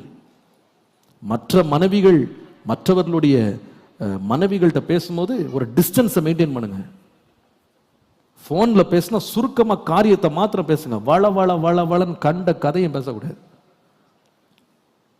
ஒருவேளை நீங்க கண்டிப்பா பேசணும்னா கூடுமான மட்டும் உங்களுடைய சொந்த மனைவியை கூட கூட்டு போங்க. தனியா போய் பேசுறது, தனியா வீட்டில் விசிட் பண்றது, கணவன் இல்லாத வீட்டில் புகுந்து சுவிசேஷம் சொல்ல போறேன், எந்த சுவிசேஷம் சொல்ல வேணாம். உங்களுடைய சாட்சி என்ன ஆயிரும்? கெட்டு போயிடும்.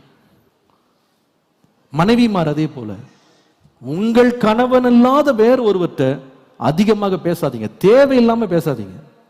அவசியம் என்ன? சில பேர் பார்த்தீங்கன்னா சொந்த கணவன்கிட்ட கரடியை போல இருப்பார்கள், பீறி பாய்வார்கள். வேற யாரையாட்டியும் அப்பா அவங்க சிரிப்பை அடக்கவே முடியாது. இவர் பார்ப்பார், இந்த மாதிரி சிரிப்பை நம்ம வாழ்க்கையிலே கேட்டதே இல்லையா. நம்ம வீட்டுக்கு வந்தா உம்முன்னு வர்றா. இன்னொருத்தருடைய கணவனை பார்த்தா இந்த சிரிப்பு சிரிக்கிறாளே, அவ்வளவுதான், அன்னைக்கு ஆரம்பிச்சிடும் உங்களுக்கு. வேணா கேர்ஃபுல்லா இருங்க. கணவன்மார் அதே போலதான், கீப் அ டிஸ்டன்ஸ். அவங்க எவ்வளவு முக்கியமானவங்களா இருக்கலாம், எவ்வளவு நல்லவங்களா இருக்கலாம். நம்ம சபையில் ஒருத்தர் இருந்தாரு, அவர் ரொம்ப நல்லவர், ரொம்பவே நல்லவர். எந்த அளவுக்கு நல்லவர் அப்படின்னா, ட்ரெயின்ல ஒரு சகோதரி ரொம்ப அழுதுட்டே போனாங்களாம். இவர் போய் சுவிசேஷம் சொல்லி, சிஸ்டர் நான் வீட்டுக்கு வந்து உங்களுக்காக ஜெபிக்கிறேன்னாரு. கடைசியில் வீட்டையே மாத்திட்டாரு. இப்ப டெய்லி அந்த வீட்டில் தான் குடும்ப ஜெபம் நடக்குது. கேர்ஃபுல்லா இருக்கணும். Be careful with your relationships. உங்க நெய்பர்ஸ் மத்தியில் நல்ல பேர் இருக்கணும் உங்களுக்கு. அளவுக்கு அதிகமான பேச்சு, அளவுக்கு அதிகமான நடவடிக்கைகள்ல உங்க கால்களை நீங்க என்ன பண்ணுங்கன்னா அடக்கி வைங்க. உங்க வாயை அடக்கி பேசுங்க. யார் இடத்துல நான் என்ன பேசிட்டு இருக்கேன், என் நெய்பர்ஸ் நான் என்ன ஜோக் அடிக்கிறேன், எதை நான் வாட்ஸ்அப்ல ஷேர் பண்றேன், கேர்ஃபுல்லா இருக்கணும். நம்முடைய பேரை நாம காப்பாற்றிக் கொள்ள வேண்டும். அல்லேலூயா. நான் பொதுவாகவே சொல்வேன், if you are speaking with some of your friends, men friends, இன்னொரு லேடிட்ட பேசுறீங்கன்னா, வீட்டில் நீங்க பேசுறீங்கன்னா, the best option is switch on the speaker phone. Speaker phone on பண்ணுங்க. நான் அப்படிதான் வீட்டில் மெயின்டைன் பண்றேன். நீங்க கேளுங்க, ஏதாவது சிஸ்டர் ஃபோன் பண்ணா ஸ்பீக்கர் ஃபோன் ஆன் பண்ணிடுங்க. அந்த சிஸ்டர் கடைசியாக சொல்லுவாங்க, சிஸ்டர்கிட்ட சொல்லிருங்க, இல்லை எல்லாமே அவங்க கேட்டுட்டு தான் இருக்காங்க. அப்படிங்களா பாஸ்டர்? ஓஹோ, சரி சரி ஸ்பீக்கர் இஸ் ஆல்வேஸ் ஆன். அவங்களும் பாருங்க ஸ்பீக்கர் ஃபோன் ஆன்ல தான் இருக்கும். இந்த மறைவு என்ன ஒளிவு என்ன, வெளிப்படையா பேசிட்டு போறது. Keep it open. அப்போ உங்க நெய்பர்ஸ் நடுவில் உங்களுக்கு நல்ல பேர் இருக்கும். அல்லேலூயா. இன்னைக்கு ரொம்ப சூடா இருந்துச்சோ. 3 காரியம். நம்முடைய வீடு எப்படி இருக்கணும்? கௌரவமான வீடு. எழுமில்லுங்க, ஜெபம் பண்ணுவோம். கௌரவமான வீடு. இயேசுவே, என்னுடைய குடும்பம் இந்த வருஷத்தின் முடிவில் நான் ஒரு ஆசைப்படுறேன் ஆண்டவரே, என் வீடு கனம் பெற்ற வீடா இருக்கணும், கௌரவமுள்ள வீடா இருக்கணும் ஆண்டவரே. என் வீட்டினுடைய பேரை கெடுக்கிற எந்த காரியமும் இனிமே என் வீட்டுக்குள்ள வரக்கூடாது. அல்லேலூயா. ஒருவேளை இதுவரைக்கும் நிறைய தவறுகள் நம்ம வாழ்க்கையில் நடந்திருக்கலாம். கவனிங்க, அநேக வேளை நான் கேட்டிருக்கேன், பாஸ்டர் இந்த செய்தியை மாத்திரம் ஒரு 5 வருஷத்துக்கு முன்னாடி நான் கேட்டிருந்தேன்னா நிறைய பிரச்சனையை நான் என் லைஃப்ல அவாய்ட் பண்ணிருப்பேன் பாஸ்டர். நீங்க கடந்த காலத்தில் இப்படி ஒரு செய்தி கேட்காததுக்காக வருத்தப்படாதீங்க, இன்னைக்கு கேட்டதுக்காக சந்தோஷப்படுங்க. ஒருவேளை தவறுகள் நம்ம லைஃப்ல நடந்து நம்மை பற்றியும் நம்முடைய குடும்பத்தை பற்றியும் நம்முடைய வீட்டை பற்றியும் இதுவரைக்கும் பேர் கெட்டு போயிருந்தா கூட இழந்ததை திரும்ப தர தேவன் வல்லவர். எப்பொழுதுனா நம்ம மனம் திரும்பும் போது, உண்மையா மனம் திரும்பும் போது. அந்த இளைய குமாரன் வீட்டை விட்டு வெளியே போய் இந்த வீட்டுக்கே ஒரு பெரிய அவமானம். அப்பாவுடைய அன்பை விட்டுட்டு ஓடிட்டான், பன்றி மேய்க்கிற இடத்துல போய் மேய்ச்சிட்டு வந்தான். ஆனா திரும்ப வரும்போது மனஸ்தாபத்தோடு வந்தான். உமக்கு விரோதமாகவும் பரத்திற்கு விரோதமாகவும் நான் பாவம் செய்தேன், என்ன மன்னியும். ஆண்டவர் என்ன செய்தார்னா, அவன் இழந்து போன எல்லா கனத்தையும் திரும்ப கொடுத்தார். மோதிரத்தை கையில மாட்டி விட்டார். அப்படின்னா இருந்தா, உன் கௌரவம் இன்னும் நான் திரும்ப தர்றேன், உன்னை ஒரு வேலைக்காரனை போல நான் இனி ட்ரீட் பண்ண மாட்டேன், உனக்கு நல்ல வஸ்திரம் போடுப்பா, உனக்கு காலில் செருப்பை போடு. அந்த காலங்களில் அடிமைகளுக்கு காலில் செருப்பு இருக்காது, கையில மோதிரம் இருக்காது. அவங்க மேல் பகுதியில், அவங்க உடம்பினுடைய மேற்பகுதியில் ட்ரெஸ் இருக்காது, அரை கச்சை மட்டும்தான் இருக்கும். அவன் தான் அடிமைன்னு சொல்லி கண்டுபிடிச்சிருவாங்க. ஆனா அந்த தகப்பன் பார்த்தீங்கன்னா மனம் திரும்பி வந்தாங்க. ஒரு சொன்னார், இவன் ஒரு சர்வன்ட் மாதிரி வந்திருக்கான், இவன் பார்த்தா ட்ரெஸ் எல்லாம் வந்து நிற்கிறான் அப்படின்னா மேலாடை இந்த பஸ்ட் வந்து ட்ரெஸ் போடாமல் இருக்கான். அவனுக்கு முதல்ல வஸ்திரத்தை போடு, அவன் பையனா இருக்கிறாங்க, கையில மோதிரத்தை போடு, காலில் செருப்பு போடு. செருப்பு இல்லாமல் ஒரு அடிமையை போல அவன் நடந்துட்டு இருக்கான், செருப்பை மாட்டு. அவன் இழந்து போனதை அவனுக்கு திரும்ப கொடு. யாரு கொடுத்தார் தெரியுமா? மனம் திரும்பினா, நான் செய்தது தப்பு, நான் உத்தரவாதம் எடுக்கிறேன், யார் மேலேயும் பழி சொல்லல, நான் திரும்ப விரும்புறேன், நான் மாற விரும்புறேன். எனக்கு ஒண்ணு தெரியுங்க, நீ உண்மையாய் கர்த்தரிடத்தில் மனம் திரும்பினால் அவர் உன்னை மீண்டும் திரும்ப கட்டுவார், இழந்ததை திரும்ப தருவார். ஒருவேளை இதுவரைக்கும் பாஸ்டர் எனக்கு இந்த மாதிரி யாருமே புத்திமதி சொன்னதில்லை, யாரும் என்கிட்ட பேசினதில்லை பாஸ்டர், இதெல்லாம் தெரியாமலே நான் இழந்துட்டு இருந்திருக்கேன். அந்த பக்கெட்ல ஒரு சின்ன ஓட்டையை போல நாளுக்கு நாள் என் மரியாதை கொஞ்சம் கொஞ்சமா குறைஞ்சிட்டே இருக்கிறத நான் உணர்றேன். என் கணவன்கிட்ட, என் மனைவிட்ட, என் பிள்ளைகள்கிட்ட, என் பெற்றோர்கிட்ட அது குறையிறத நான் பார்க்கிறேன். என்னோட தவறை உணர்ந்துட்டேன், என்னை சீர்படுத்துறேன். கண்களை மூடுங்க. ஆண்டவற்றை இயேசுவே, மகிமையும் கனமும் உம்மிடத்திலிருந்து தான் வருகிறது. அந்த மகிமையினால் கனத்தினால்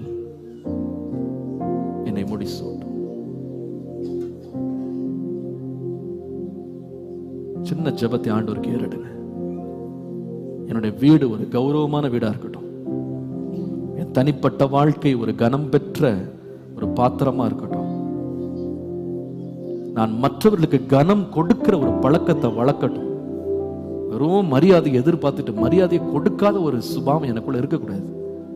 கணவனை மதிக்க, மனைவியை கனம் பண்ண, என் பிள்ளைகளை மதிக்க, என் பெற்றோரை மதிக்க, என்னுடைய உடன் பிறந்தவர்களை மதிக்க, என்னுடைய இன்லாஸ் ஃபேமிலியா இருந்தா கூட பரவாயில்ல, அவங்களையும் நான் மதிக்கிறதுக்கு ஒரு இருதயத்தை எனக்கு தாங்க சுவாமி. Give me a honoring heart. எல்லாவற்றுக்கும் மேலாக என்னுடைய சுற்றுப்புறங்கள்ல என் கௌரவத்தை காப்பாற்றிக்கொள்ள எனக்கு உதவி செய்யும். Help me to stop going beyond the boundaries. என்னுடைய ஆபீஸ்ல எதிர்ப்பாளரோடு, மற்றவருடைய மனைவியோடு, மற்றவருடைய கணவனோடு நான் பேசுறத குறைக்கணும், என் சம்பாஷணைகளை குறைக்கணும், என் பேரை நான் கெடுத்துடக்கூடாது, என் உறவுகளை கட்டி காக்கணும். ஃபேஸ்புக்ல, வாட்ஸ்ஆப்ல கூட virtual relationships Be careful. You are somebody's wife. You are somebody's husband. Don't act like a teenage girl and a teenage boy. மற்றவனுடைய மனைவியோடு தேவையில்லாத chatting, தேவையில்லாத photo sharing. Stop it. It will destroy your honor. உங்களுடைய மரியாதை அது கெடுத்து போடும். இன்னொருவனுடைய மனைவிக்கு உன் போட்டோ எதுக்கு? இன்னொருடைய கணவனுக்கு உன் போட்டோ எதுக்கு? தேவையில்லை. ஷேர் பண்றதை ஸ்டாப் பண்ணுங்க. இந்த சேட்டிங்கை ஸ்டாப் பண்ணுங்க. எல்லை இல்லாம பேசுகிற பழக்கங்களை ஸ்டாப் பண்ணுங்க. A neighbor is a neighbor. அயலானுடைய மனைவியை தொடுகிறவன் அவமானப்படுவான். அந்த பழக்கம் வேண்டாம். அதை நிறுத்துங்க. உங்க வாழ்க்கையின் கௌரவத்தை காப்பாற்றிக் கொள்ளுங்க. கர்த்தர் நம்முடைய வீடுகளை கௌரவமான வீடுகளாய் மாற்றுவாராக. கண்களை மூடி கரங்களை உயர்த்தி சொல்லுவோம், இயேசுவே என் வீட்டை ஒரு கௌரவமான வீடாய் பார்த்துக்கொள்ளும் அப்பா. ஹல்லேலூயா. ஜீவனுள்ள தேவனே ஆவியே வாரும். ஜீவனுள்ள தேவனே ஆவியே வாரும். நோருக்கும் ஊருக்கும் உருவாக்கி நிரப்பும் ஜீவனுள்ள தேவனே ஆவியே வாரும். பரிசுத்த பரமபிதாவே, இந்த மாலை வேளையிலே எங்கள் குடும்பத்திற்கு எங்கள் வீட்டிற்கு வேண்டிய கௌரவங்களை பற்றி எங்களோடு பேசினதற்காய் நன்றி. எங்கள் வீடுகள் கௌரவம் உள்ள கனத்திற்குரிய வீடுகளாய் இருக்க வேண்டும். திரளான ஐஸ்வர்யத்தை பார்க்கிலும் பொக்கிஷங்களை பார்க்கிலும் நற்கீர்த்தி மிகவும் மேன்மையானது. எங்கள் வீடுகளை எவ்வளவு பொக்கிஷங்களால் நிரப்புகிறோம், எவ்வளவு பொருட்களால் நாங்கள் நிரப்புறோம் அப்படின்றத காட்டிலும் எங்க வீட்டை எவ்வளவு கௌரவமா பாதுகாக்கிறோம்ன்றதுல கவனம் செலுத்த எங்களை உதவி செய்யும். எங்கள் வீட்டிலே, எங்களுடைய தனிப்பட்ட வாழ்க்கையிலே எங்களுடைய கௌரவத்தை கெடுக்கிற எல்லா சுபாவங்களை எங்கள் வாழ்க்கையை விட்டு எடுத்து போடும். கௌரவம் உள்ள தனிப்பட்ட வாழ்க்கைகளை வாழ உதவி செய்யும். எங்கள் வீட்டில் உள்ள ஒருவரை ஒருவர் நாங்கள் கனம் பண்றதுல முந்திக் கொள்ற கிருபை தாரும்.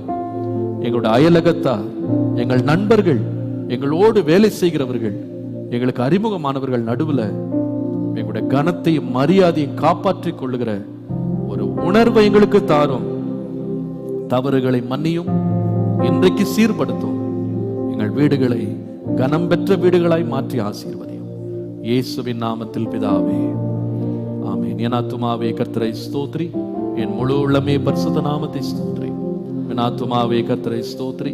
கர்த்தர் செய்த சகல உபகாரங்களை மறவாதே. அவர் அக்கிரமங்கள் எல்லாவற்றையும் மன்னித்து உன் நோய்களை எல்லாம் குணமாக்கி உன் பிராணனை அழிவுக்கு விலக்கி மீட்டு கிருபையினாலும் இரக்கங்களினாலும் முடிசூட்டி நன்மையினால் வாயை திருப்தியாக்குகிறார். வேளைக்கு சமானமாய் வயது திரும்ப வால வயது போல் ஆகிறது. ஆமேன், ஆமேன், ஆமேன். கர்த்தர் உங்களை ஆசீர்வதிப்பார். கர்த்தர் உங்களோடு இருப்பார். தொடர்ந்து நம்முடைய வீடுகளை பாதுகாப்பார்.